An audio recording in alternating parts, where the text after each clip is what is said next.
Welcome to the Europe Conversation. My guest this week is Estonian Prime Minister Kristen Michal.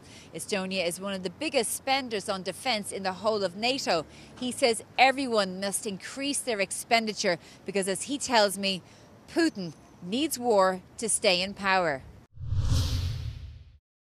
Kristen Michal, Prime Minister of Estonia, thank you very much for joining us on the Europe Conversation. Thank you. We've had such an intensive time of late. We had the NATO summit in The Hague, where we had Donald Trump arriving. And we also saw one of the most remarkable things I've heard him say at a press conference was actually quite alarming. He was asked, first of all, whether he saw Putin as a direct threat, an immediate threat. He described Putin as someone who was misguided. And then he was also asked whether he believed Putin had designs beyond Ukraine. And he said, possibly. What does that make you think coming from Estonia? To be honest, we know our neighbor. For Putin, it's all about being in power. To be honest, that Putin needs conflict like fish needs water, because if you don't have a conflict, then probably people in Russia will be asking, where is my son, where is my husband, where are my assets, and so on. So to keep everybody under the lead, keep people quiet, keep the regime in power, Putin needs this kind of conflict. So that's why we understand that until the regime and Putin changes his goals, until then Russia is acute threat to Europe, to NATO, to all the civilized world. Do you think it is possible then that Putin could try some sort of territorial conquest in Estonia or the other Baltics?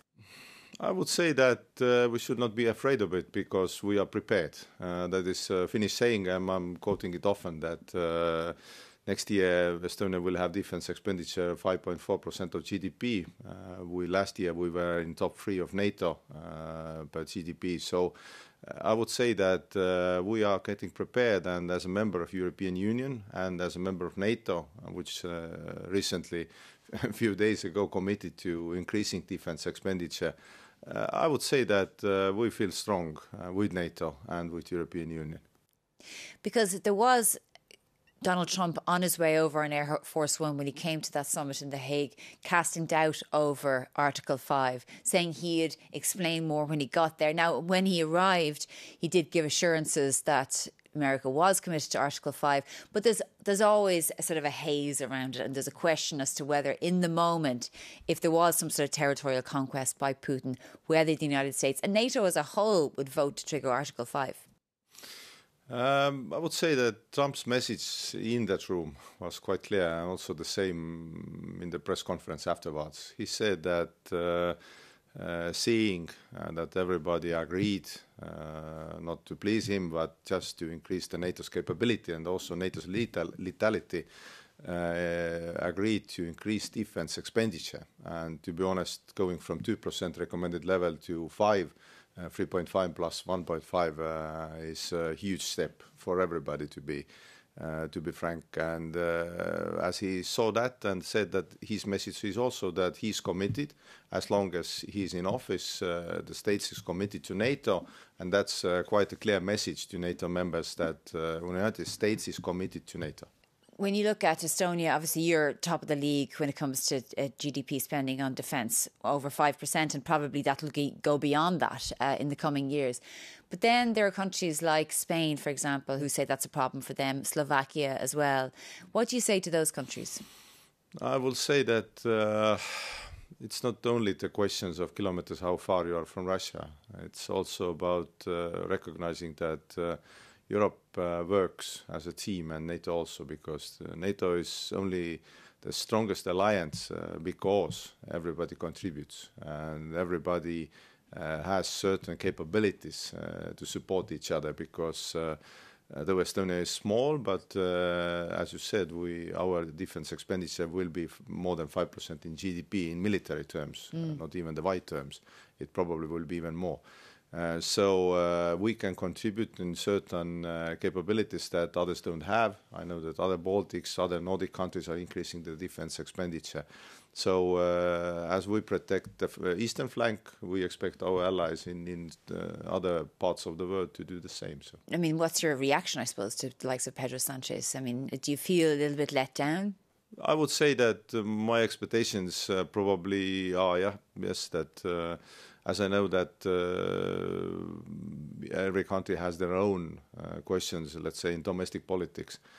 But to be honest, in NATO's declaration, I also asked the Secretary General Mark Rutte that do we have some kind of exemptions for Spain. He said that no, there are no exceptions and exemptions. So I would say that Pedro Sanchez will also have to elaborate himself that how he will fulfill the NATO criteria.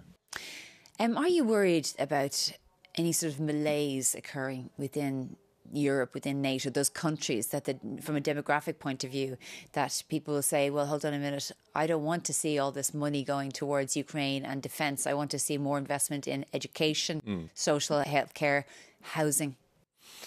This kind of messages are always there, to be honest, because it doesn't even depend on which area you're spending, because to be honest, some people are saying you should not spend so much money on roads or something. There are always these kind of messages, no question about it. But I would say that Swedish Prime Minister Ulf Kristersson put it very nicely that yes, we need a welfare state, but welfare state also needs protection. So if you want to have a free and prosperous area, which Europe is, most free and most prosperous area, then you need to protect also, and you need the capabilities and not only a phone call to your big friends. So I would say that increasing investments in defense is also increase of security in a very prosperous area to keep it free as it is.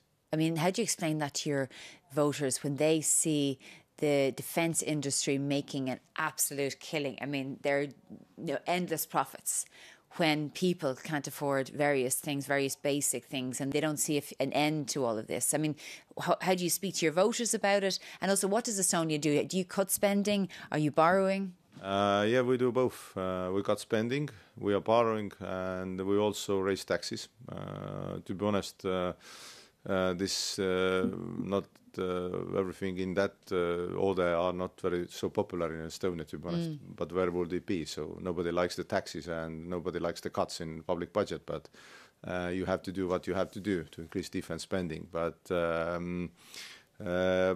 yeah, but to explain it to people, I would say that it's probably quite simple. But because we are doing it for ourselves, for our kids, for our neighborhood, for our countries, not to anybody else. And also in Estonia and probably all over the Europe, it's the same scenario that defense industry right now is booming and going up. And I would say that it's also an addition to our economy because it's, yeah, for the bad reasons, but it's quite innovative. In Estonia, we have almost already 200 companies going into defense. One of the things, I suppose, one of the priorities or the points of Vladimir Putin's territorial conquest is to re-establish the Russian sphere of influence across, especially the Baltics, Europe and so on. But in Estonia, the Russian language, for example, has been all but eliminated in terms of Russian-speaking schools and so on. Can you tell us a little bit about the action taken by Estonia to say, well, no longer will there be Russian influence in our country? Yes, we have been quite systematic, but same probably in other Baltic countries and all the other countries that have been influenced by Russia's actions, because we are quite vigilant. To be honest, for example, Estonia was the first country in the world that since 2007, it has been a very, very long time that we became under constant cyber attacks from Russia's side, from state-side criminal players. And for us, the only way to cope with Russia's this kind of influence, hybrid attacks and cyber attacks, is to increase our cyber capabilities, which are quite good, to be honest. And we have this kind of system also that the public sector is working with private sector in Estonia. But Russia has not decreased its attacks against us. So with the language, yeah, the same. We have this kind of reform going to Estonian schooling. And I would say that it should have been done 20 or 30 years ago, but we're doing it right now. There are small debates, but nothing major. And we also had an electoral reform saying that citizens who can vote for Putin, for example... so Russian people with a dual passport, is it? Yeah, Russian citizens cannot vote in local elections. Yeah. So that is a quite clear message that, let's say, half of Europe has done it already. So we are not in front even with that, Russian citizens do not participate in local matters. If you want to participate in local matters, it's quite obvious you should be a citizen of that state. Just final question. The EU has said that it's unacceptable the level of death in Gaza, the starvation, the number of civilians being killed, the attacks on hospitals, civilian infrastructure, lack of food and so on. What would you like to see the EU do in relation to Israel, international law, obviously notwithstanding the fact that hostages need to be released by Hamas? But what do you think the EU should do?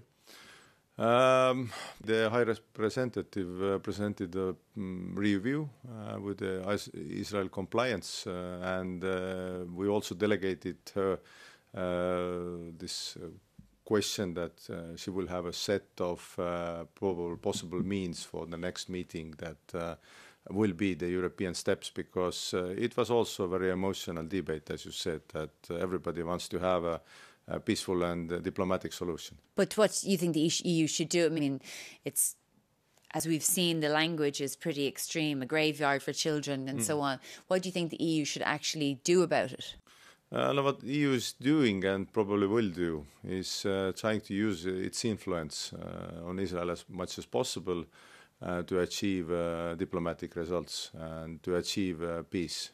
But at the same time, as you pointed out, that hostages also need to go home. Okay, Christian Michel, Prime Minister of Estonia, thank you very much for joining us on the Europe Conversation. Thank you.